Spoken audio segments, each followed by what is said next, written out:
saudara. Siapa yang saat ini sudah siap untuk menyembah Tuhan, lambaikan tangan saudara. Haleluya. Mari kita akan siapkan hati kita. Kita mau tundukkan kepala, kita mau berdoa, menyiapkan hati kita di hadapan Bapa kita. Kami mau mengucap syukur atas pagi hari ini Bapa.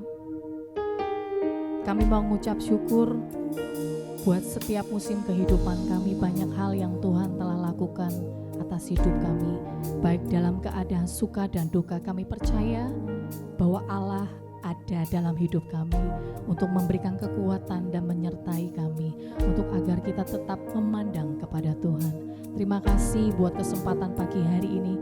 Kami siapkan hati kami untuk memuji dan menyembah Engkau di dalam nama Yesus. Haleluya. Amin.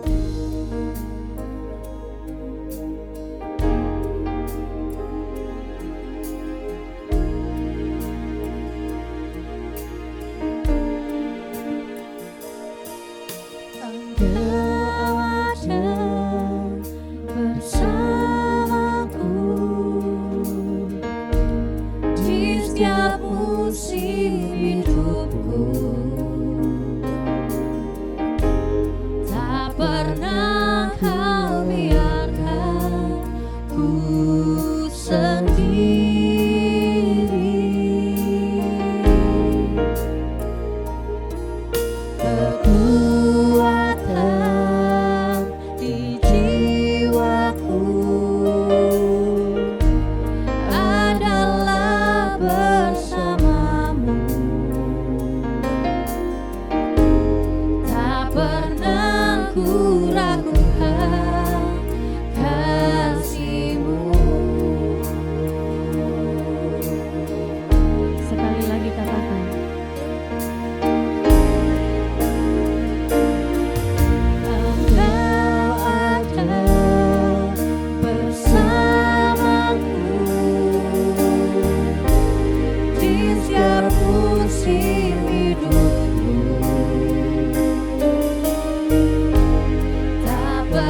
Terima kasih Tuhan. Ingat kasih-Nya yang mengubah hidupku, ingat kasih-Nya yang selalu ada. Katakan saudara, kasih Yesus, kasih Yesus bagiku.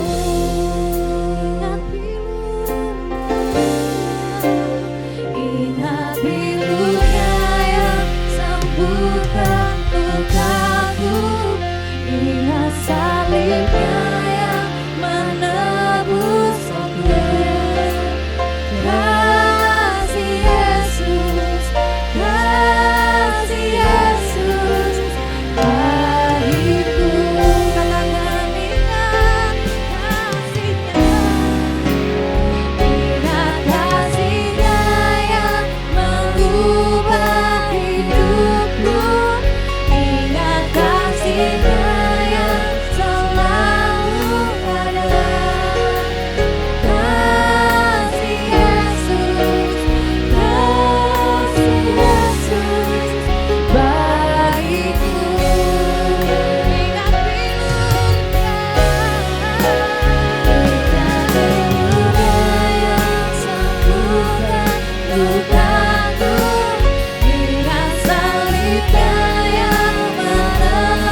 mau menari dan bersuka di dalam Tuhan, di dalam nama Yesus.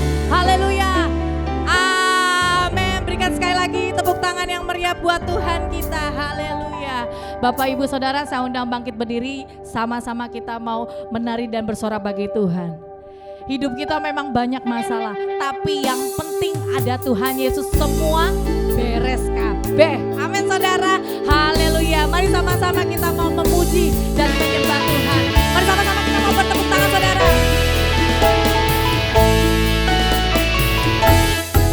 Hidup ini memang banyak masalah, terkadang datangnya silih berganti.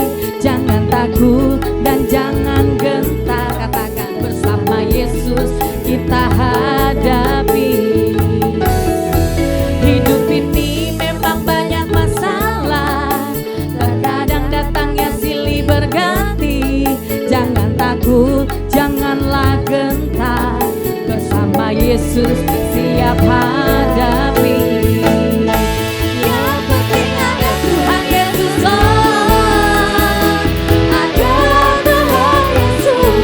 Meskipun hidupku banyak masalahnya, ada Yesus, ada mujizatnya. Yang penting ada Tuhan Yesus, ada Tuhan Yesus. Meskipun hidupku banyak masalahnya, ada Tuhan Yesus, beres kabeh. Katakan, hidup ini memang banyak masalah, terkadang datangnya silih berganti.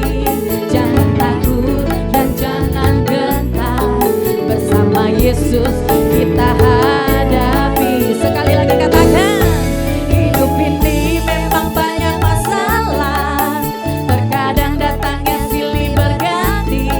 Jangan takut, janganlah gentar, bersama Yesus siap hadapi. Yang penting ada Tuhan Yesus, ada Tuhan Yesus. Meskipun hidupku banyak masalahnya, ada Yesus, ada mujizatnya. Yang penting ada Tuhan Yesus, ada Tuhan Yesus. Meskipun hidupku banyak masalahnya, ada Tuhan Yesus. Yang penting ada Tuhan Yesus, ada Tuhan Yesus. Meskipun hidupku banyak masalahnya, ada Yesus, ada mujizatnya. Yang penting ada Tuhan Yesus, ada Tuhan Yesus. Meskipun hidupku banyak masalahnya, ada Tuhan Yesus, beres kabeh. Kita percaya asal ada Tuhan Yesus dalam hidup kita, semua masalah beres kabeh. Amin saudara. Dengan iman kita mau nyatakan di hadapan Tuhan. Yang penting ada Tuhan Yesus, katakan ada Tuhan Yesus. Meskipun hidupku banyak masalah, percaya saudara, ada Yesus, ada mujizatnya. Yang penting ada Tuhan Yesus, ada Tuhan Yesus. Meskipun hidupku banyak masalahnya, ada Tuhan Yesus. Sekali lagi katakan, yang penting ada Tuhan Yesus, ada Tuhan Yesus.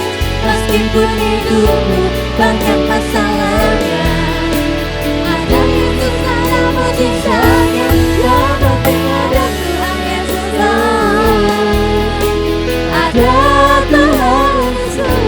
Meskipun hidupku banyak masalahnya, ada Tuhan Yesus, beres kabeh.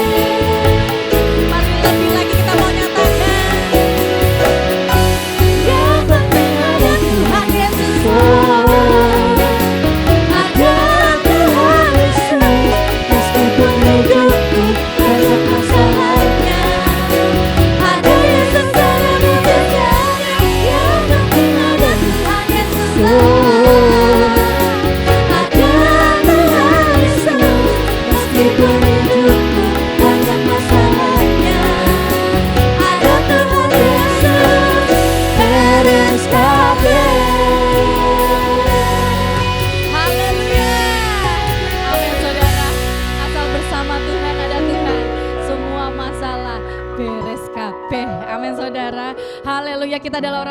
mudah diberkati Tuhan, menerima berkat Tuhan. Sebab itu mari kita mau mempersembahkan persembahan, komitmen, dan persepuluhan kita di hadapan Tuhan.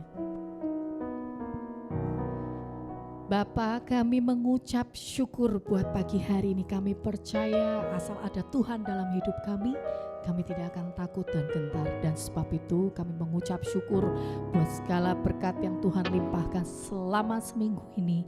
Dan kami mau datang membawa persembahan, komitmen, persepuluhan kami. Kami mau taburkan ke dalam gereja Tuhan. Terima kasih ya Bapak, kami percaya biarlah persembahan ini boleh dipakai untuk memperluas kerajaan Tuhan di muka bumi ini. Di dalam nama Tuhan Yesus kami berdoa dan siap menabur. Haleluya. Amin. Sidang jemaat dipersilakan duduk kembali. Tidak henti-hentinya biarlah kita terus mengingat bahwa Tuhan Yesus, Dia Allah yang setia, Dia penolong yang setia. Kasih-Nya selalu menerangi langkah hidup kita. Sebab itu biarlah kita mau katakan ke dalam hati kita, kita gak perlu takut dan bimbang. Karena Tuhan bersama kita. Tuhan tahu yang terbaik buat saya dan saudara. Sebab itu mari pegang Tuhan kita erat. Dialah penolong yang setia. Terima kasih Yesus. Saat ku berjalan, kasih-Mu menerangi langkahku. Takut, tak ku bimbang, karena ku takkan bersamaku. Kau lebih tahu yang terbaik bagiku. Kau lebih sanggup pulihkan hidupku. Ku berserah, ku percaya, hanya Yesus penolong yang setia.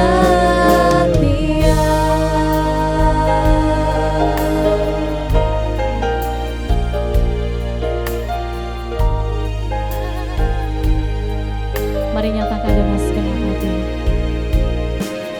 Saat ku berjalan, kasih-Mu menerangi langkahku. Takut, tak ku bimbang, karena ku takkan bersamamu. Kau lebih tahu yang terbaik bagiku. Kau lebih sanggup pulihkan hidupku. Ku berserah, ku percaya, hanya Yesus penolong yang setia. Katakan, Kau lebih tahu. Kau lebih tahu yang terbaik bagiku. Kau lebih sanggup pulihkan hidupku.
Inilah pengakuan kami tentang Tuhan,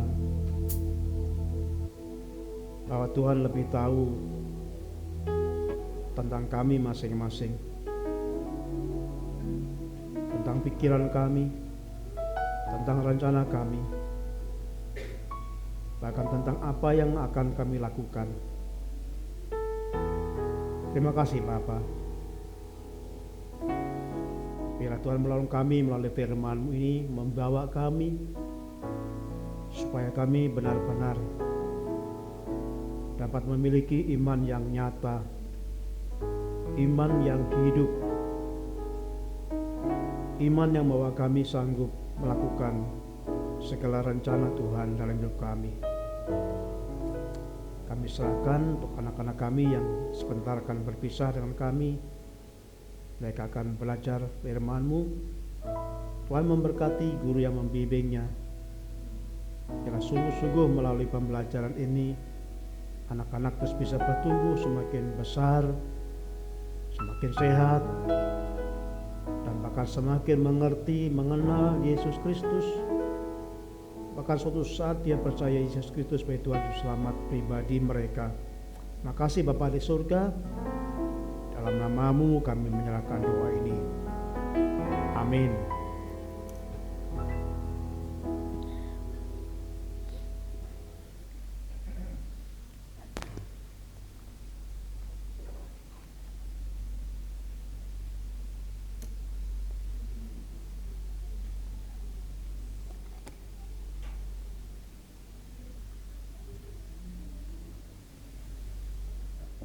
Selamat pagi Bapak Ibu, saudaraku yang kasih Tuhan. Saudaraku, pada pagi hari ini kita akan belajar firman Tuhan tentang iman yang nyata. Jadi saya mau sampaikan pada waktu kita membaca firman Tuhan dalam Ibrani pasal yang ke-11, sesungguhnya dengan jelas dikatakan bahwa iman itu percaya bahwa Tuhan ada. Itu definisi secara umum ya dalam Ibrani pasal 11 ayat yang ke-6. Tetapi tanpa iman tidak mungkin orang berkenan kepada Allah. Sebab barang siapa berpaling kepada Allah, ia harus percaya bahwa Allah ada. Jadi kalau kita dalam konteks ini pasti hampir semua orang di Indonesia itu percaya, punya iman kepada Tuhan, karena batasannya percaya bahwa Tuhan itu ada. Kenapa? Karena kalau kita nggak percaya Tuhan ada, kita nggak akan bisa hidup di negara kita. Tapi saudaraku yang kasih Tuhan, ajaran Tuhan tentang iman lebih daripada Ibrani pasal 11 ayat 6. Yakobus mengatakan bahwa iman tanpa perbuatan adalah mati, adalah kosong. Dan pada saat kita belajar sekarang 3 minggu yang lalu tentang iman itu menyatakan bahwa kita harus percaya apa yang belum ada. Jadi kalau saya percaya bahwa 5 tahun yang akan datang saya hidupnya sehat, itu iman saya. Belum terjadi. Walaupun sekarang sering sakit, tapi saya percaya 5 tahun yang akan datang saya sehat. Itu iman. Belum terjadi. Sama seperti pada waktu saya bergumul dan saya percaya sebelum pensiun Tuhan akan memberikan rumah pada saya. Walaupun saat itu situasinya sangat tidak mungkin, tapi saya punya iman.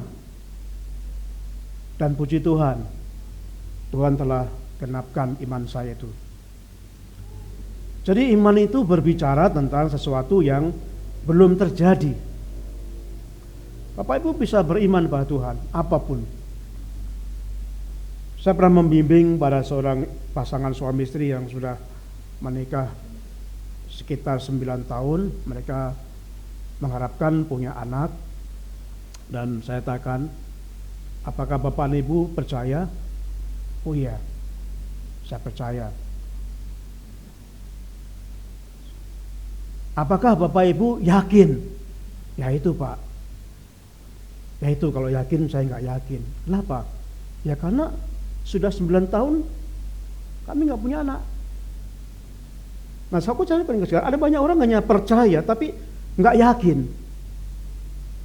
Jadi 3 minggu yang lalu kita belajar bahwa kita harus yakin. Kalau kita percaya harus yakin.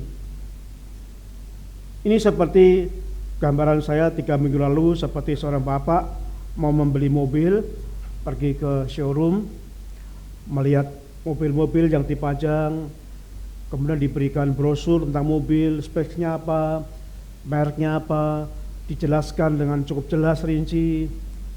Lalu akhirnya bapak ini memilih sebuah mobil yang diinginkan, dan cocok, harganya cocok, pembayarannya, tapi mobil yang dipesan itu belum ada. Lalu pihak showroom atau penjual mengatakan, nanti dalam 2 minggu lagi mobil akan kami antar. Tapi Bapak harus membayar DP dulu sebagai uang jadi. Lalu Bapak itu membayar DP sekitar 3 juta dan dituliskan kwitansi, jenis mobilnya, warnanya, mereknya, deal. Kemudian Bapak itu pulang dan istri bertanya, mana mobilnya Pak? Ada, tapi mana? Ini. Apa itu tunjukkan kwitansi, bukti DP mobil tersebut. Nah saudaraku, begitu membaca kwitansi DP mobil tersebut, ibu itu percaya. Kenapa? Karena dituliskan jelas bahwa ini sebagai tanda Bapak sudah membeli mobil. Saya sampaikan Bapak Ibu, kalau kita punya keyakinan tentang iman, itu seperti DP itu. Belum ada. Barangnya belum ada. Yang kita imani belum ada.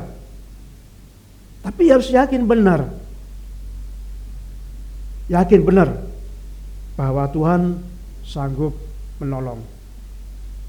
Nah, hari ini kita akan belajar lebih mendalam tentang iman, yaitu iman yang nyata. Minggu yang lalu kita telah belajar tentang 3 hal, tentang ciri-ciri orang yang memiliki iman yang nyata. Dalam kitab Ibrani pasal yang 11, ayat yang ke-23 sampai ayat yang ke-29, saya ingin membacakan bagi Bapak Ibu semuanya. Ibrani pasal 11 ayat 23 sampai 28 sampai 29 dikatakan demikian. Karena iman, maka Musa setelah ia lahir disembunyikan selama 3 bulan oleh orang tuanya.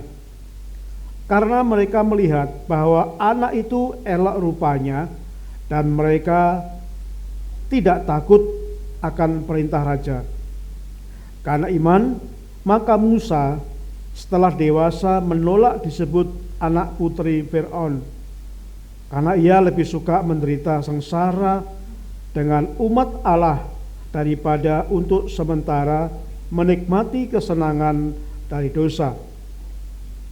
Ia menganggap penghinaan karena Kristus sebagai kekayaan yang lebih besar daripada semua harta Mesir, sebab pandangannya ia arahkan kepada upah. Ayat 27.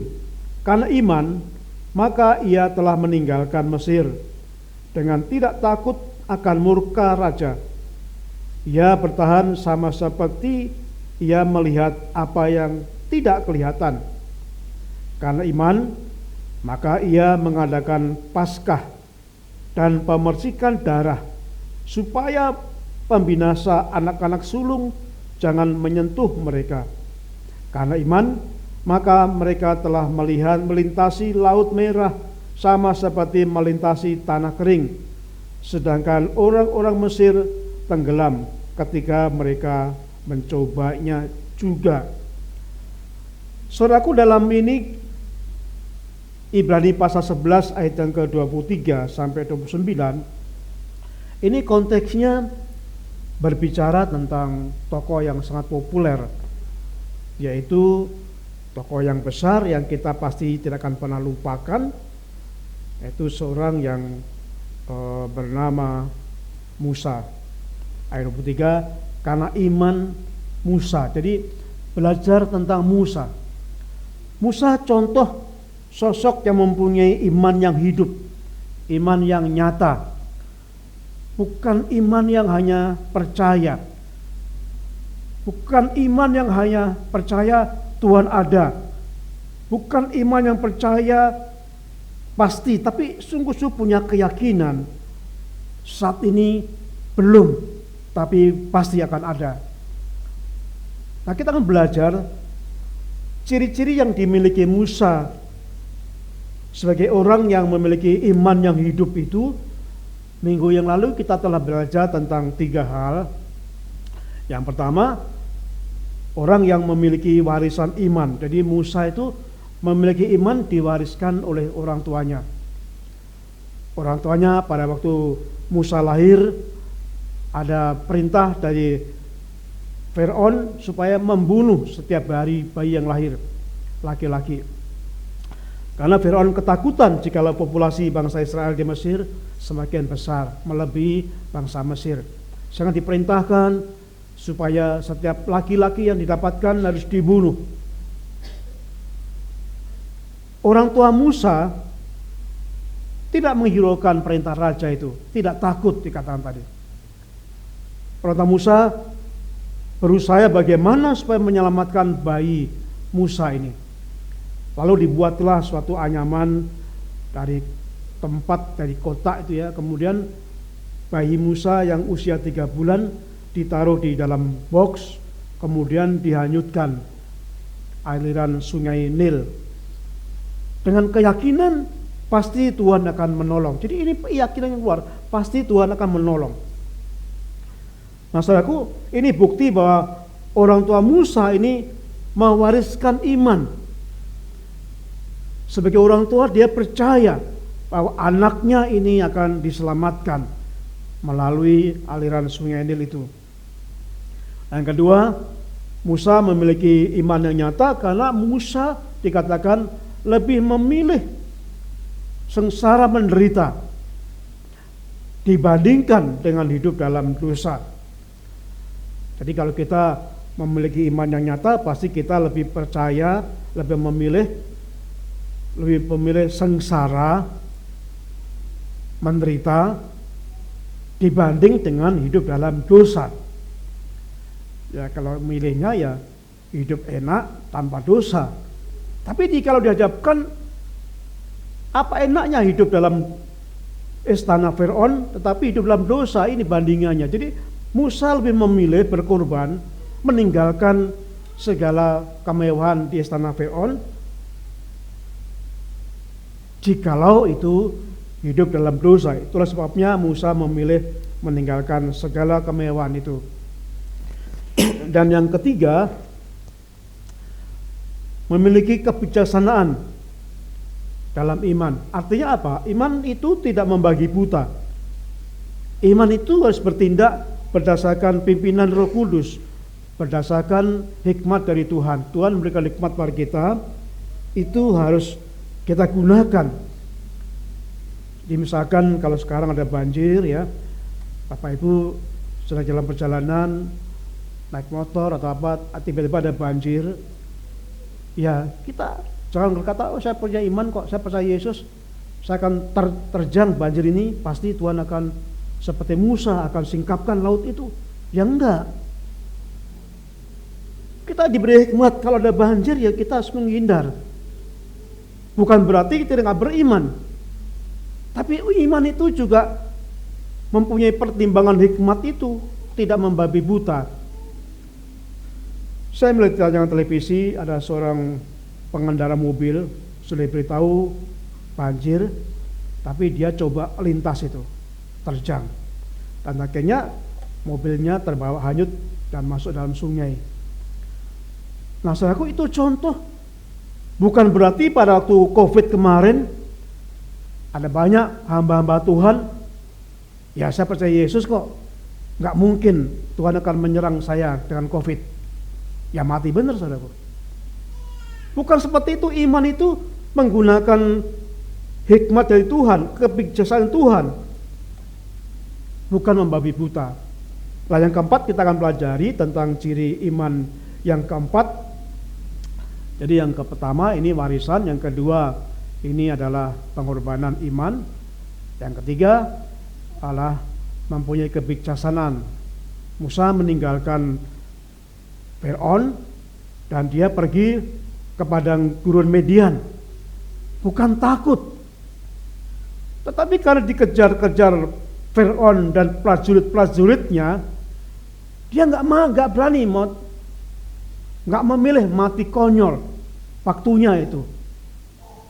Dia pergi ke Median, ke padang pasir, dan kemudian hidup di padang pasir selama 40 tahun. Supaya apa? Supaya menunggu waktu yang tepat yang Tuhan akan berikan. Dan setelah 40 tahun, maka Musa berangkat menuju ke tanah Kanaan. Jadi saudaraku yang kasih Tuhan, yang keempat yang kita pelajari bahwa iman yang hidup atau iman yang nyata itu harus iman yang penuh keyakinan, penuh yakin, saudaraku. Di dalam Ibrani pasal yang ke-11 ayat yang ke-28, Ibrani pasal 11 ayat yang ke-28 dikatakan, karena iman maka ia mengadakan Paskah dan pemercikan darah, supaya pembinasa anak-anak sulung jangan menyentuh mereka. Karena iman maka Musa dikatakan di sini dengan ayat yang ke-28, ia mengadakan Paskah dan pemercikan darah, supaya pembinasa anak-anak sulung jangan menyentuh. Saat itu ada perintah dari Tuhan bahwa anak sulung dari bangsa Mesir akan mati. Semua anak sulung akan mati. Akan ada malaikat maut yang melihat seluruh isi rumah kaum Israel, kaum Mesir itu, dan setiap rumah yang ada anak sulungnya akan mati. Itu yang dikatakan Tuhan. Tapi Tuhan berkata kepada Musa supaya Musa mengajak umat Israel menyembelih domba, dan darah domba itu dioleskan di dalam pintu rumah mereka, di kusen mereka itu. Dan Tuhan berjanji setiap rumah yang ada tanda darah itu akan selamat dari kematian anak sulung. Saudara, ini keyakinan iman yang dimiliki Musa.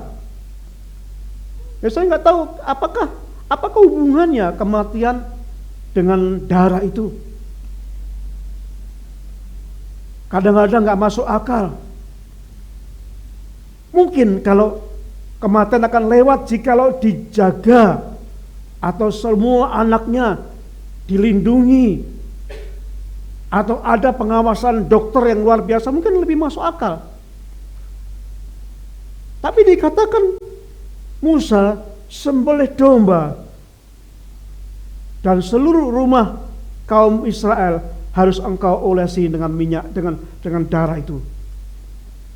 Setiap rumah yang ada darah, tanda darah pada rumah itu, tidak akan ada kematian, akan luput dari kematian anak sulung. Dan benar, Musa melakukan itu, menyembelih domba, kemudian darahnya dioleskan di pintu rumah mereka. Dan pada waktu malaikat maut masuk dalam rumah Mesir, rumah itu yang ada anak sulung mati. Terjadi tangisan yang luar biasa karena anak sulung mereka semua mati. Karena tidak ada tanda darah dalam pintu itu.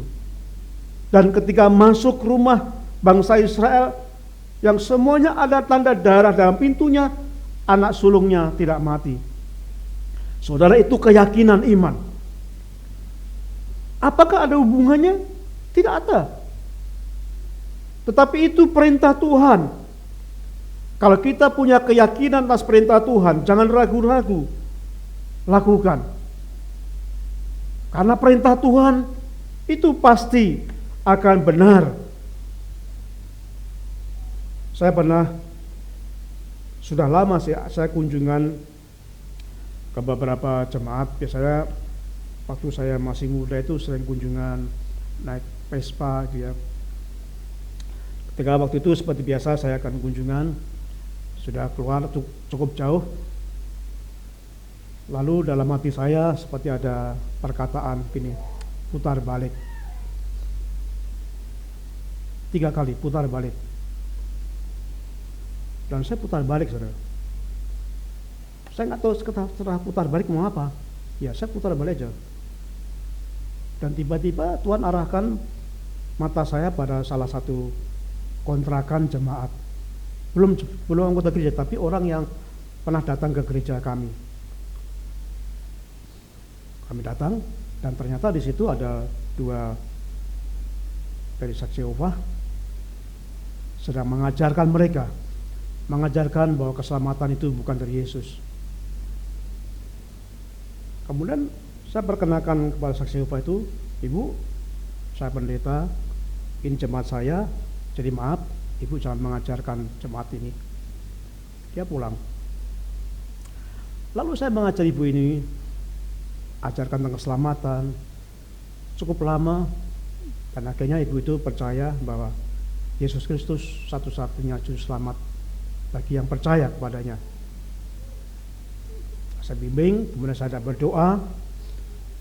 Tidak sampai 1 minggu saya mendengar ibu ini meninggal.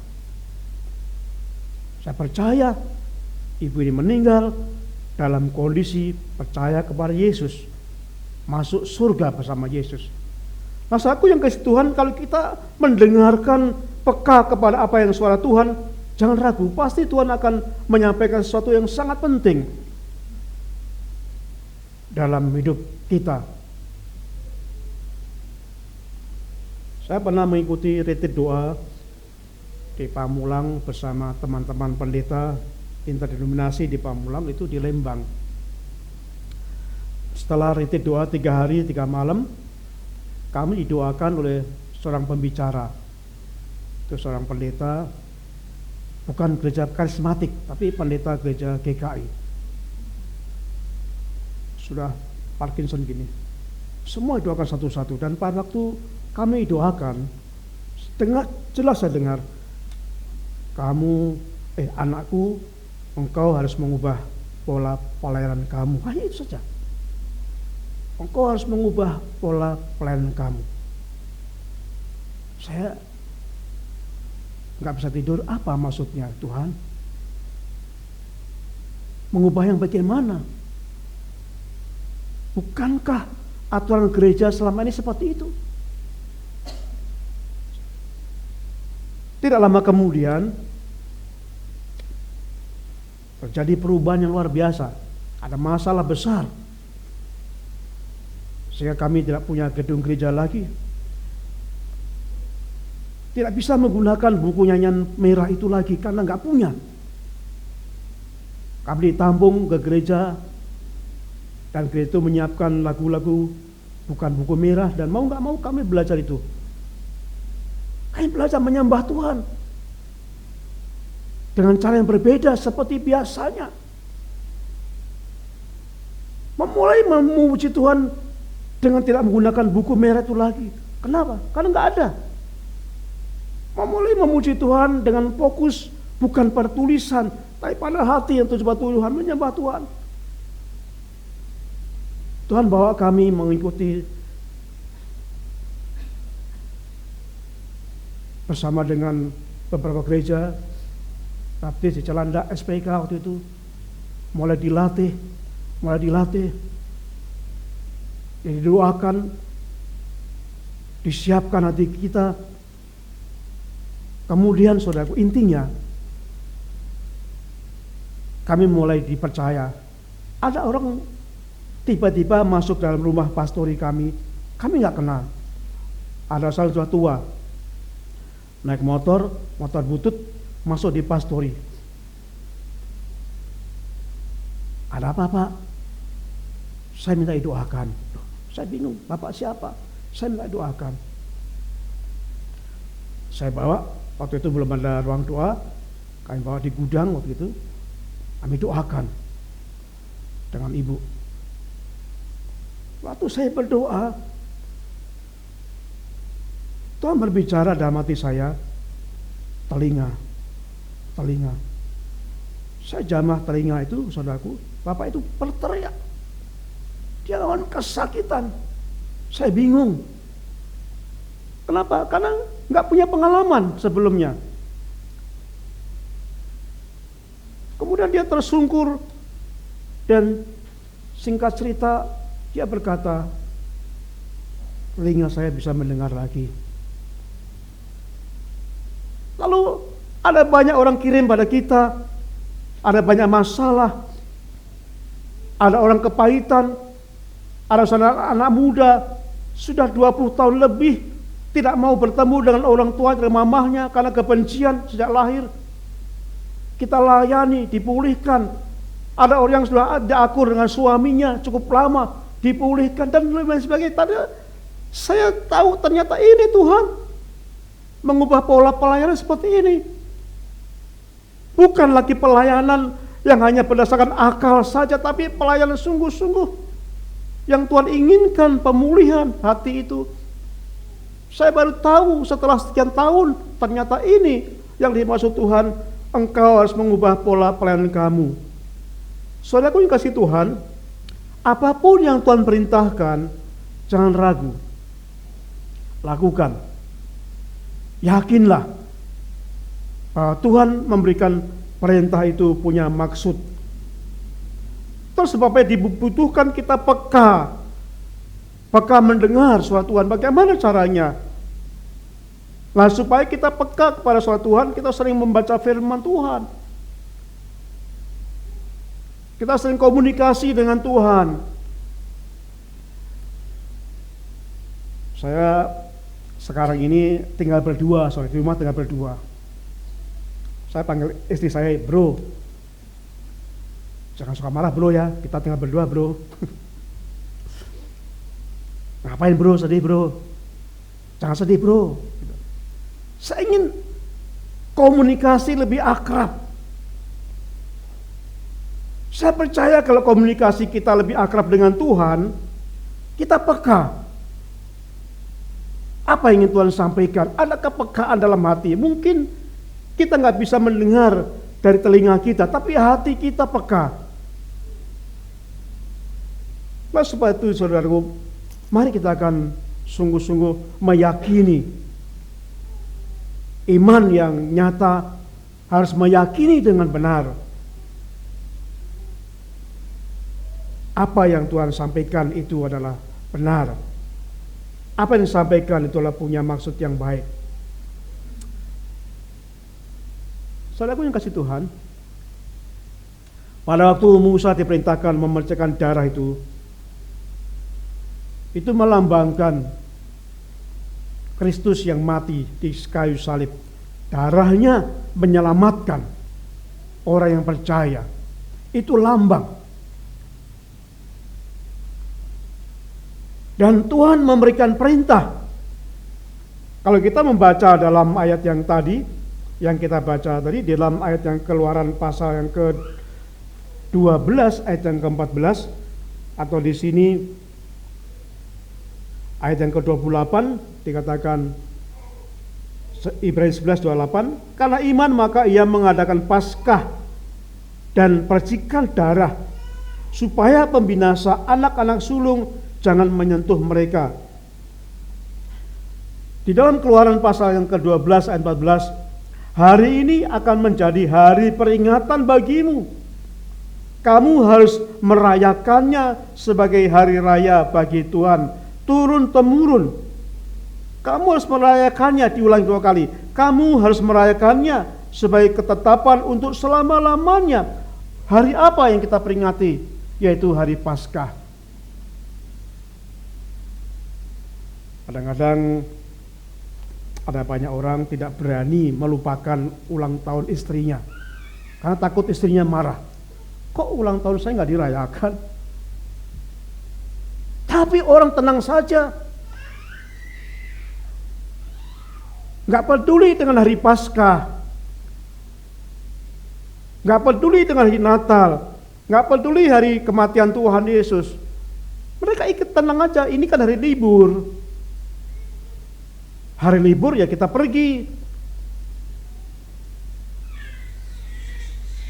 Ada banyak orang pada waktu hari Jumat, Sabtu, Minggu itu kan libur panjang, dia pergi rekreasi. Pernah saya telepon, loh kok nggak ke gereja? Ya ini kan kesempatan libur Pak. Loh, dengan enteng saja saudaraku. Musa tidak berani. Musa mengatakan, ini harus kau peringati bagimu, harus kamu rayakan sebagai hari raya bagi Tuhan, turun-temurun. Artinya kita ajarkan ke anak-anak kita. Kamu harus merayakannya sebagai ketetapan untuk selamanya.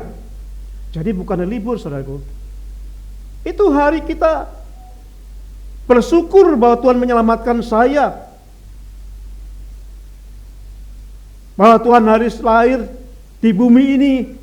Harus kita syukuri. Kalau tidak ada Tuhan Yesus yang lahir di dunia, kita nggak akan diselamatkan. Waktu kita memperingati hari Jumat Agung, kita bersyukur. Karena kalau Tuhan nggak mati, kita nggak akan diselamatkan. Bersyukur kita bisa merayakan hari Paskah. Karena tidak kebangkitan Yesus nggak bangkit, kita nggak akan diselamatkan dan sebagainya. Semua Tuhan katakan harus engkau peringati. Nah itu bukan libur, saya ingat itu.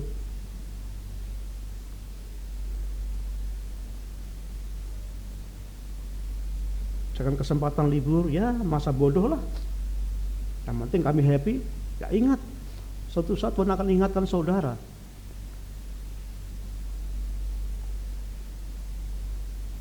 Saudaraku yang kasih Tuhan, jadi harus yakin. Yang pertama, Musa yakin bahwa harus dioleskan darah di pintu itu.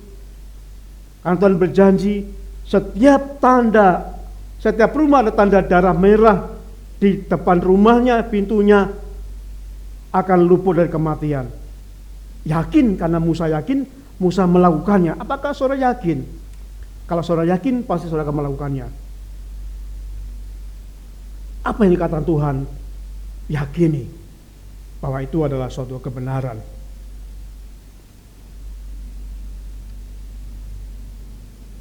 Dan yang kelima,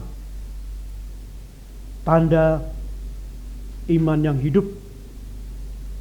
Ayat yang ke-29 dikatakan, karena iman maka mereka telah melintasi laut merah, sama seperti melintasi tanah kering, sedangkan orang-orang Mesir tenggelam ketika mereka mencobanya juga. Ada keteguhan. Pada waktu Musa mengangkat tongkatnya itu, laut terbelah. Saya nggak tahu saudaraku, seandainya saya ada bersama-sama di dalam bangsa Israel itu tuh, apakah saya mau, apakah saya berani? Itu laut luar biasa, dalamnya terbelah, airnya luar biasa. Itu pasti mengerikan, sangat mengerikan. Tapi Musa punya keyakinan tadi, dia punya keteguhan, dia nggak ragu lagi. Begitu laut terbelah, ada daratan menjadi tempat ia berjalan. Dan Musa memerintahkan bangsa Israel itu lewat itu. Dan Tuhan melindungi setelah bangsa Israel semuanya lewat menyeberangi laut itu. Mereka dikejar oleh pasukan Firaun. Mereka mengejar dengan pasukan kuda yang gagah berani, mereka masuk, dan begitu semua bangsa Israel lewat, lalu laut kembali, airnya kembali, dan semua bangsa Mesir mati binasa. Saudaraku yang kasih Tuhan, pengertiannya di sini adalah orang yang punya iman teguh itu berani menghadapi tantangan. Itu luar biasa loh. Laut terbelah itu menakutkan sekali. Tapi bangsa Israel di perintah Musa dia harus berani masuk itu. Berani menghadapi rintangan. Kenapa? Kalau alasannya Allah akan menolong mereka. Orang yang punya iman yang teguh tidak pantang mundur. Mereka gigih menghadapi masalah yang ada. Karena percaya bahwa Allah buka jalan. Waktu saya melayani di Boyolali, ibu-ibu itu saya ngajak nyanyi, ku tahu Tuhan pasti buka jalan. Tapi saya perhatikan katanya bukan buka jalan, tapi bukan. Jadi ku tahu Tuhan pasti bukan jalan. Loh, ternyata bukan. Itu ibu-ibu sepuh-sepuh saya. Loh Bu, kok iya? Iya kan bukan jalan kan? Loh kok bukan Bu? Karena ibu itu gak bisa bahasa Indonesia. Dihafal. Ku tahu Tuhan pasti bukan jalan. Kalau Tuhan pasti bukan jalan.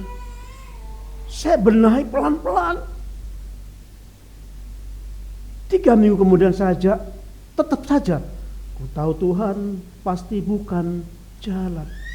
Butuh lama membenahi itu. Saudaraku yang kasih Tuhan, untuk kita berani menghadapi pantangan masalah ini, dibutuhkan waktu yang lama, tidak ujuk-ujuk, tidak langsung bisa. Tapi mungkin pertama agak takut, berkurang ketakutannya, dan semakin lama semakin berani. Tetapi kita punya target, pantang mundur dan gigih menghadapi masalah yang ada. Laguan tadi bersama Yesus beres kabeh, ya jangan diartikan kalau ada masalah semua beres, enggak begitu.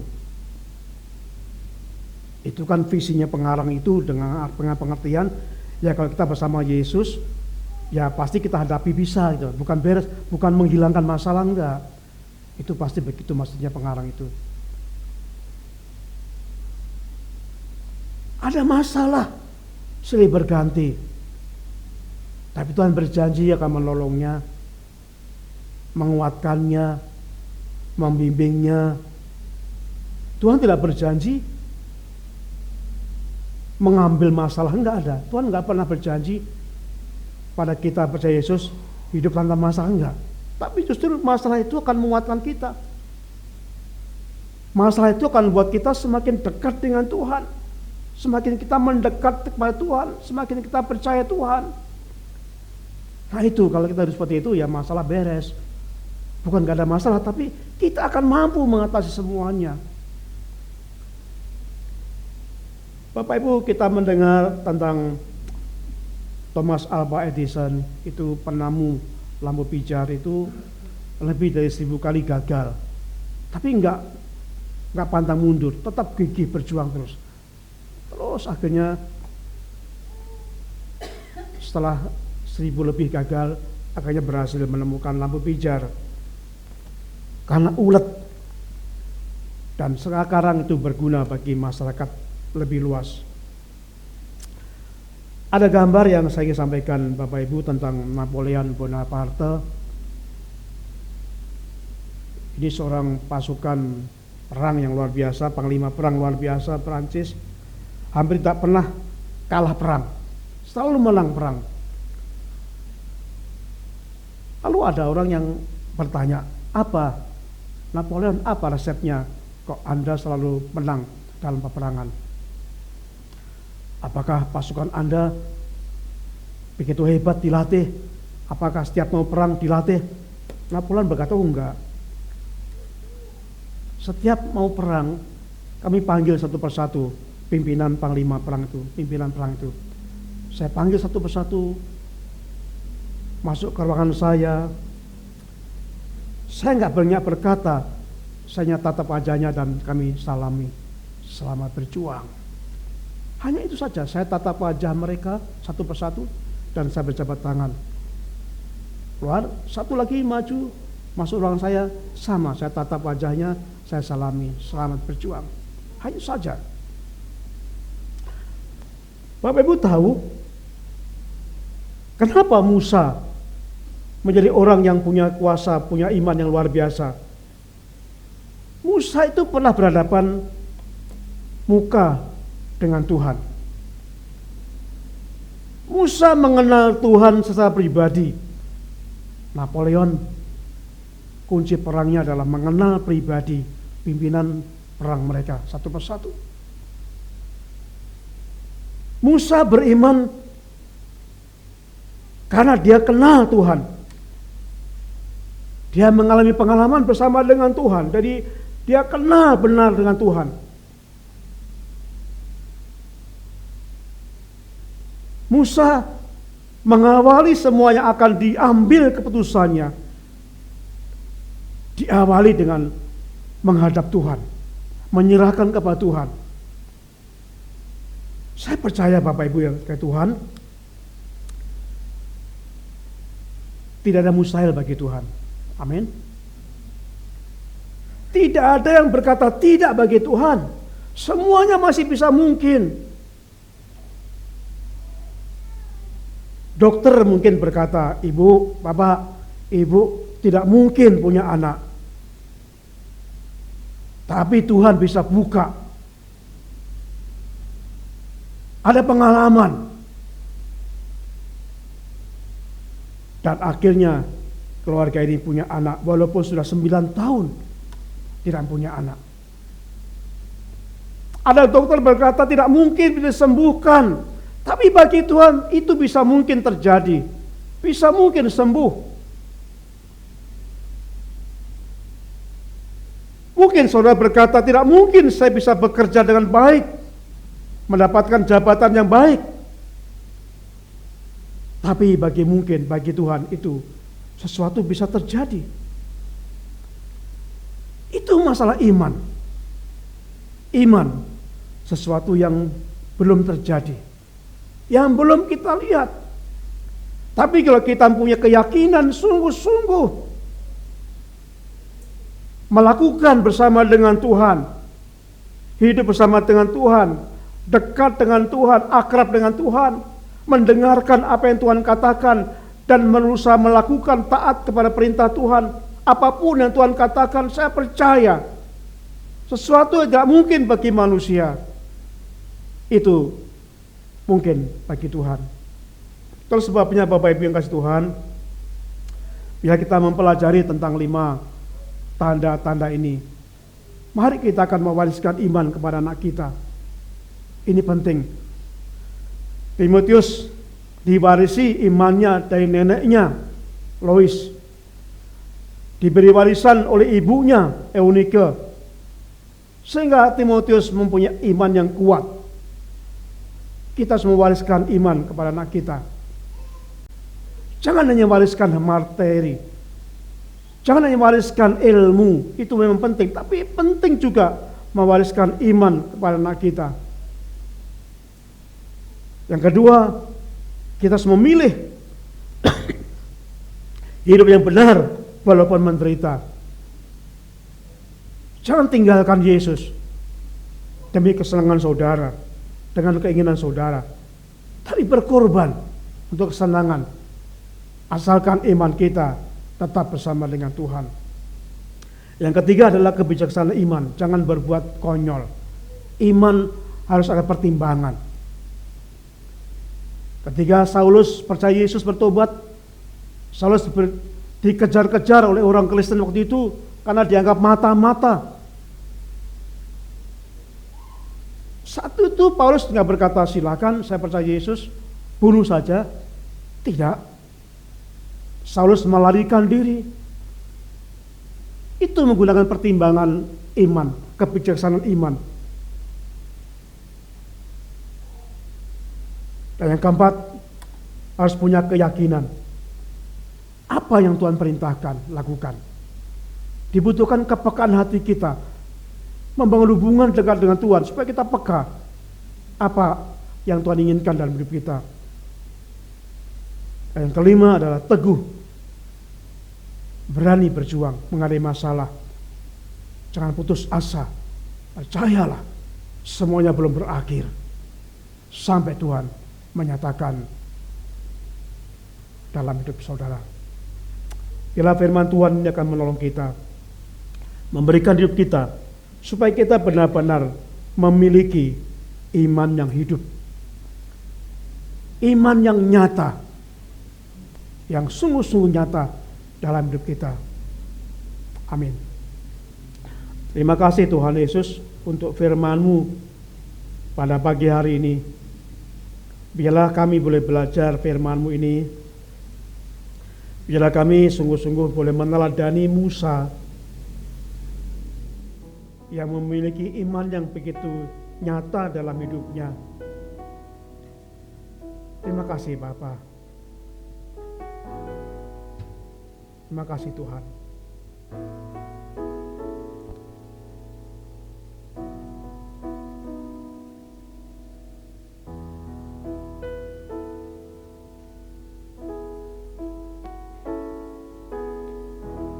Saudaraku yang kasih Tuhan,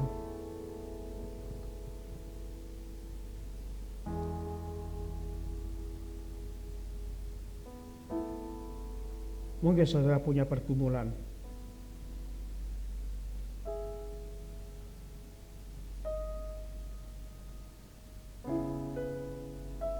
Jikalau saudara sungguh-sungguh percaya, sungguh-sungguh yakin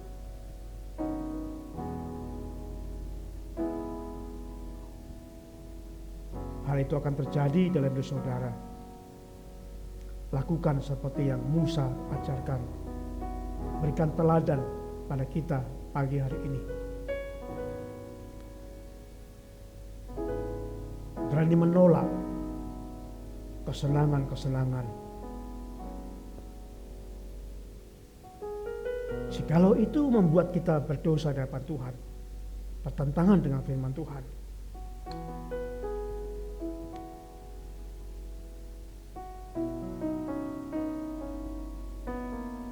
mari kita akan pertimbangkan kebijaksanaan iman.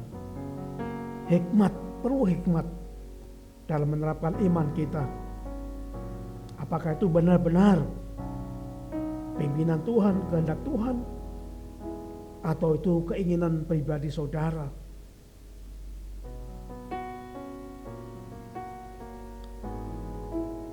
Kalau itu benar-benar keyakinan saudara, yakinlah. Jangan ragu-ragu. Kalau itu perintah Tuhan, apapun perintahnya jangan ragu-ragu. Walaupun itu soal bertentangan dengan kondisi saudara yang saudara inginkan, tapi kalau itu perintah Tuhan, lakukan.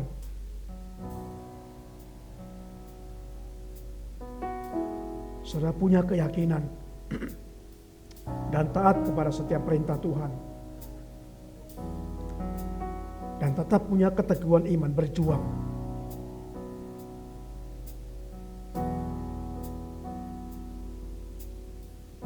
Tanpa ada rasa gentar, tanpa rasa takut gagal.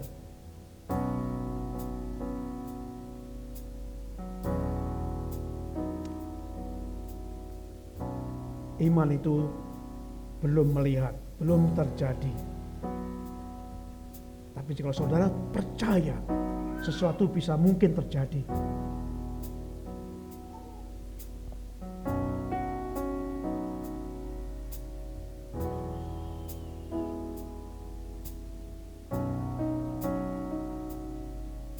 Kita katakan pujian, harap Tuhan, walaupun sunyi jalan,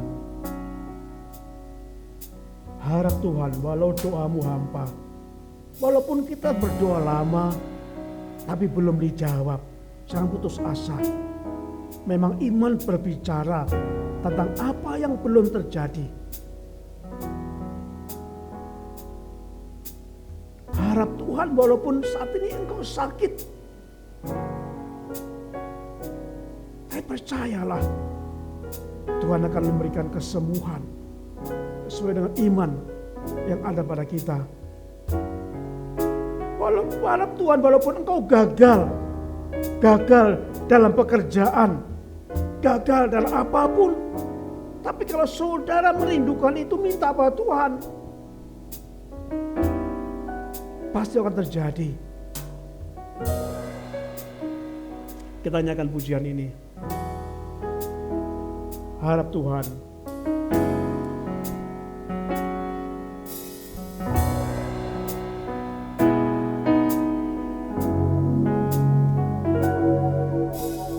Harap Tuhan, walau sunyi jalanmu, Tuhan tahulah sepanjang jalan.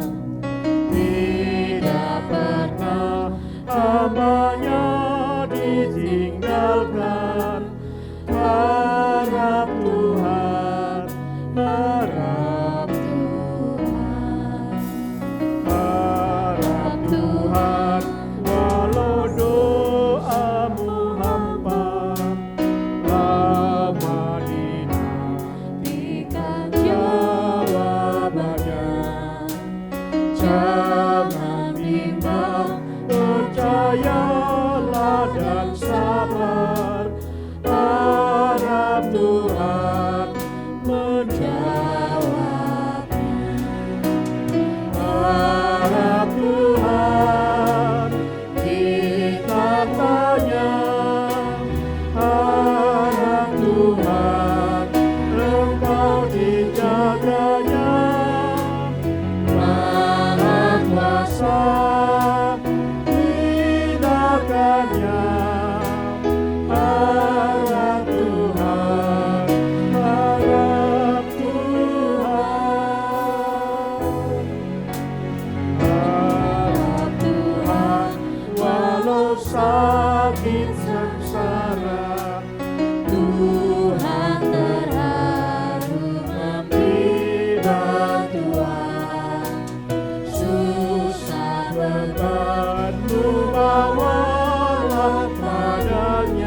Tuhan melihat apa yang terjadi di negara kami Tuhan, khususnya di daerah Jabodetabek. Ada banjir bandang, beberapa daerah seperti Jakarta, Tangerang, Depok, bahkan Bekasi yang cukup parah. Tuhan, kiranya Engkau mengulurkan tangan yang penuh kasih kepada saudara kami yang sedang menghadapi banjir ini. Tuhan, berikan pertolongan, kekuatan, kesehatan bagi mereka. Tuhan, berikan damai sejahtera dalam hidup mereka. Tuhan, berkati pemerintah daerah maupun pemerintah pusat yang bekerja bersama-sama.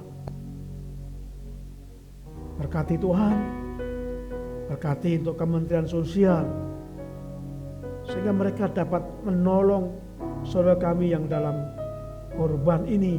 Ada mereka yang kehilangan harta benda mereka. Mereka harus membetulkan rumah mereka yang rusak parah. Bahkan ada yang kehilangan nyawa saudara-saudara mereka. Tuhan, tolonglah. Engkau menjamah mereka. Engkau memakai pemerintah bersama aparat yang ada dapat meringankan beban mereka. Tuhan, menghibur mereka sehingga mereka terus bangkit berjuang untuk masa depan mereka. Terima kasih Tuhan. Kami berdoa untuk pemerintah daerah yang baru dilantik 20 Februari yang lalu, baik itu gubernur, wakil gubernur, bupati, wakil bupati, dan wali kota beserta wakil wali kotanya. Berkati Tuhan, mereka dapat bekerja dengan sebaik mungkin untuk kesejahteraan masyarakatnya, untuk kenyamanan, keamanan masyarakatnya. Jauhkan mereka dari kepentingan pribadi, golongan, kepentingan partai. Tapi biarlah mereka sungguh-sungguh fokus pada kesejahteraan rakyatnya, karena mereka dipilih oleh rakyatnya. Bukakan Tuhan, ingatkan janji-janji kampanye mereka, sehingga mereka menerapkan janji itu secara nyata. Terima kasih Bapa. Bapa, kami berdoa pada saat ini untuk Pak Siaan. Kami percaya Tuhan menguatkan Pak Siaan. Tuhan memberikan damai sejahtera Pak Siaan. Tuhan menjamah hati Pak Siaan, supaya Pak Siaan tetap teguh, tetap bersabar, tetap ada damai dalam hatinya. Kami serahkan Mas Dwi yang sakit mengalami kambuh pada sesak napasnya. Tuhan, tolong jamah Mas Dwi. Tolong Tuhan jamah. Jika itu karena paru-paru ada masalah, Tuhan berikan jamahan, memberkati saraf-saraf, otot-otot pada paru-paru, supaya Mas Dwi disembuhkan Tuhan, diberi kelegaan napas kembali, disehatkan dalam nama Yesus. Kami bersyukur kesembuhan atas anak-anak kami, cucu kami, buat Sena dan Kadia. Tuhan telah sembuhkan. Terima kasih ya Bapa untuk semua kebaikan Tuhan ini. Kami berdoa untuk saudara kami yang sekarang bergumul untuk usaha yang sedang merintis usahanya. Tuhan berkati mereka. Mereka terus semangat. Mereka terus percaya Tuhan, menyerahkan kepada Tuhan. Mereka bersabar supaya mereka sungguh-sungguh semakin dekat dengan Tuhan, semakin yakin akan janji Tuhan. Sehingga Tuhan memberkati usaha itu, memberkati pekerjaan. Tuhan memberikan pekerjaan bagi saudara kami yang berjuang, bergumul untuk mendapatkan pekerjaannya. Kami percaya Tuhan, semua ada waktunya, semua ada caranya. Biarlah waktu Tuhan dan cara Tuhan sendiri, mereka terus mendapatkan semuanya. Terima kasih ya Bapak Surga. Saudaraku, jikalau saat ini saudara punya pergumulan, silakan berdoa. Sebelum kita mengakhiri dalam doa, silakan saudara berdoa. Saya pribadi Pak Tuhan,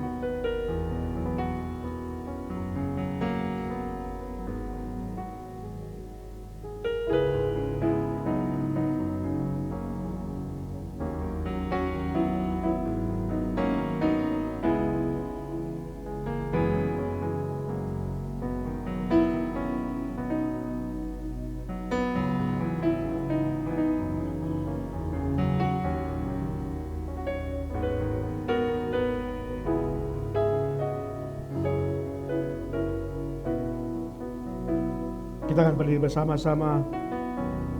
Kita akan mengakhiri ibadah kita pada pagi hari ini. Saudaraku yang dikasihi Tuhan, milikilah iman yang nyata dalam hidupmu. Yakinlah, bagi Tuhan segalanya bisa terjadi. Karena Tuhan yang mengatur, Tuhan yang punya kuasa, Tuhan yang memiliki segalanya. Jadi percayalah, di hadapan Tuhan semua bisa terjadi. Pulanglah, semoga Allah sumber pengharapan akan memenuhi kamu semuanya, supaya oleh kekuatan Roh Kudus kamu berlimpah-limpah dalam pengharapan. Haleluya. Amin.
Every soul held captive.